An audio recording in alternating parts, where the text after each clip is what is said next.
obviously you were fortunate to interview Don Charles after the event. There was comments made, obviously, from many quarters that he should. I think one of the people was Spencer Fearon saying that he should resign. You alluded to the fact, which is true, that usually the person that becomes in the firing line is usually the coach. We now know, obviously, that unfortunately he has been let go. Do you think, with hindsight, that Spencer Fearon was sending a firing shot, as a friend to get out before he was pushed? I think that's what Spencer would say, that his sentiment wasn't that Don should quit because he shouldn't train Dubois based on his inability to succeed. He should quit before he is fired because it would preserve his dignity and integrity to say, I'm not going to let you push me, knowing that it's coming. I'll resign, my head high, and you do whatever you feel is necessary beyond that. I do see that as a clever move. However, I think there is dignity and integrity in maintaining your loyalty, even if you suspect the push is coming, to say that I'm here for the fighter. I believe I can continue to do the job and continue to be successful. The truth is that they've only lost to one fighter together 2 times, which every British heavyweight of note can say now. So it's not a unique... Why are you saying that with so much glee? All British fighters. I mean, there was a day when there were American heavyweights that were running the show. Yeah. For a while, since American heavyweights were running the show, but when they did, we didn't let this happen. But that's a conversation for another day. There are reasons, I believe, that Don, even suspecting that Daniel's father would make this decision, decided to stand firm. And if he was going to get pushed, if that's the term, then you're going to have to push me. Cool. Because this is my job and I'm standing firm that I'm the man to do it. In addition to that, being fair to Stan, he did tell Don from the very beginning of their working relationship that you have a job as long as you keep winning. And you better keep winning or you'll be out of a job, because I fire people and get new people in when they don't win. So it couldn't have come as that great a shock either. It's not a shock because he has consistently been like that since the amateur days. Right. And I would say that when I spoke to him in the interview you're referencing, that he was sustained and confident that the interaction he was having with Stan and Daniel were affirming that he would be retained as coach. And that part of that confidence was, and part of what was angering him about what Spencer said, was he doesn't believe Spencer knows what he's talking about. And he's like, I'm not about to get fired. So how dare you say that I should quit when I'm actually not about to get fired? And I've been talking to Stan, I've been talking to Daniel. And so why would you even put that out there if it's not true? And clearly, now in hindsight, Spencer was correct, whether he knew it ahead of time or was, speculating. Either way, he was correct. And I don't think when Don heard that from Spencer that he believed Spencer was correct. I thought he probably believed that Spencer was stirring shit or trying to disrespect him himself. And that ultimately, in Don's mind, he would be proven right, not be pushed, and continue on with Dubois. So he was reacting in the moment based on what he believed to be true. And now we find out, of course, that, he did get sacked. Now, the why of it and the how Stan changed his mind, if in fact he did change his mind, that we still haven't really gotten to the bottom of. I'd be interested to know what Stan was thinking, what brought this change of heart about, if in fact there was a change of heart, and if not, was he always, from the moment that, the fight was called off in the ring, planning to replace Don? I don't know the answer to that question, but I'd like to hear it from Stan. And I don't really know Don Charles, but I've heard a lot about him. But what struck me from that conversation was that he is a very loyal individual. Could Spencer Fearon have handled that situation better, in your opinion, if he did think or have information that he was going to get the push? I mean, I don't think it's a situation for Spencer to handle. He's a person that people interview and ask his opinion of. But if you're a friend, okay, so let me rephrase that. If you're a friend, which he has stated that he's a friend of Don Charles, could he have handled that situation differently?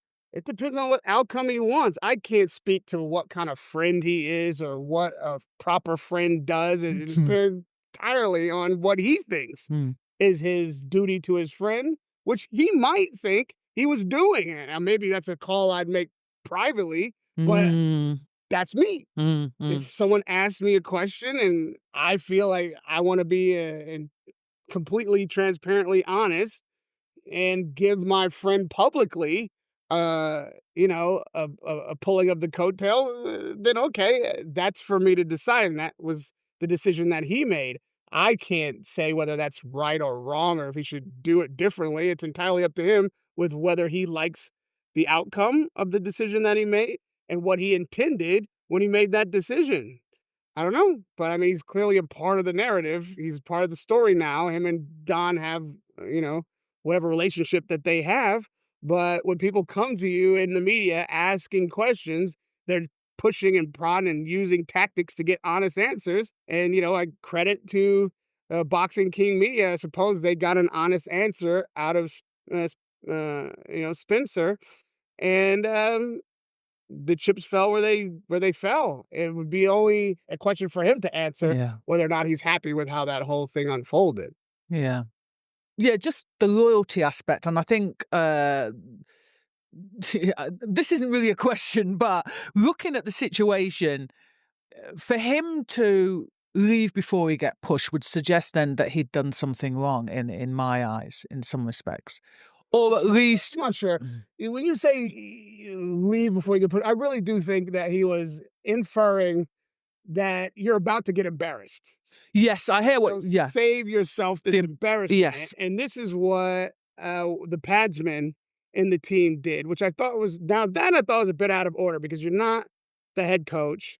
And, if you haven't communicated with Don about your wanting to part with the team ahead of time, I think as being a part of a team where you're not the head coach, that might require you to speak to the guy who brought you in, who is the head of the team, and tell him, hey, I'm going to step away because I think this is coming and I don't want to be embarrassed or I don't want to be left to the decision of staying. I'm just going to say I'm finished. Like, okay, that's a conversation I think probably should have been had. And then maybe the team decides as a team if that's the direction they want to go. Again, that is also their business. But I can understand both sides. Like, there's that is more about pride, right? It's more about what I want to be seen as, what I'm not going to let you dictate to me. I don't think that is Don's style. I think he takes pride, actually, in his loyalty. He takes pride in believing if you're telling him he's going to keep his job, that he will. He takes pride in being able to trust you and you being able to trust him. And I believe at the time he was being told that he was keeping his job. So not only would it be silly to then resign and probably maybe quit a job you weren't going to lose in the first place, but also to believe what you're being told as a part of respecting the integrity and the character of the person who's telling it to you, to keep your powder dry and wait this thing out while people speculate. I would imagine that that's probably what was on Don's mind. And it, again, must be said that clearly in the wash, Spence was correct. How he was correct, whether or not he was told ahead of time or he, sensed it or his experience with all these people informed him to predict it. Who knows? But ultimately, he said what he said because he believed it to be true. And maybe that's how he would have handled the situation if the situation were his to handle. So he just gave his, opinion when a microphone was put in his face. What's interesting is that's the first time I've heard the part about the second. Yeah, Kieran, I know Kieran Farrell. Yeah. He resigned days before Don got sacked. And no conversation was had. I don't know, it's not for me to say. I'm saying that they didn't make that decision as a team. Collectively. Clearly, he made his own statement. He done it on his own. Don didn't have any statement to it at the time, so I have to assume that that was something he went on his own and done. Just briefly, what I took from that scenario, and again, I don't know him that well, but you've kind of alluded to it, that it wasn't his idea, and it feels to me that he's just loyal to a fault. In this case, surely. Yeah. I mean, it's hard to be loyal not to a fault because so many people will fail you in your loyalty to them. And the idea that you continue to rely on this thing that you believe in principle is how people should deal with each other can really be an Achilles heel in a world that doesn't reward that, or people who don't respect that. I respect him for it, though. I do respect him for it. But yeah, that's what I sat there and thought, this is a man with immense integrity, and I'm talking about Don now. And I think you alluded to the fact that he's a guy that he puts the fighter first, and still at that moment he was putting the fighter first. For those who think that he should have been sacked, then you have to take that logic one step further, meaning that someone else in the corner would have produced a win.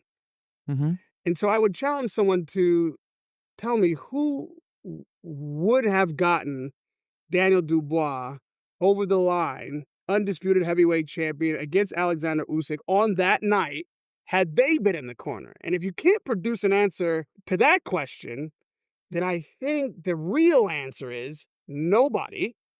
And the proof is that nobody in Joshua's corner, nobody in Fury's corner, now nobody in Dubois' corner could get that job done. And they each had 2 bites at that apple. And it's just because Usyk is better than them all. And on the night, he beats them all. And they all have to just accept that bit of humble pie and choke down that reality and move on. And by what I've seen, I don't know that there is a better trainer for Dubois than Don Charles. There'll be other trainers who will train him, but is there a better one? Especially now that you've had the success that you've had, where the communication is where it is, the comfort level is where it's at. Of course, there's improvements to be made. If you're a trainer, you need to always be looking at how to improve your fighter and all these things. But starting with a new trainer from zero, is that a better situation that Daniel's going to be in his next fight than if Don was in the next fight in the next corner with the situation they've built? I'd be hard pressed for somebody to explain to me how and who. I rubber stamp everything that you've just said. I rubber stamp everything that you just said. It is literally, Usyk is just that good. Not on the night, on several nights. On 6 nights at least, if you're talking British heavyweights. Oh, we had to go there, didn't we? Sometimes I don't even know what I'm saying. I know. But it's true, though. It's literally like it's not your night, and this is, and deep down we all know that. Yeah. So now we'll find out. I think Daniel's been now put at a disadvantage for his next fight, and it'll be yet to be seen if someone can step in and do better. Yeah, I think he's gone to Tony Sims. That's the rumor, but I've not seen that announced. I've not seen any confirmation of that. And so I can't accept that the rumor mill is correct because, as we've seen, these people change their minds sometimes night to night. So we'll see.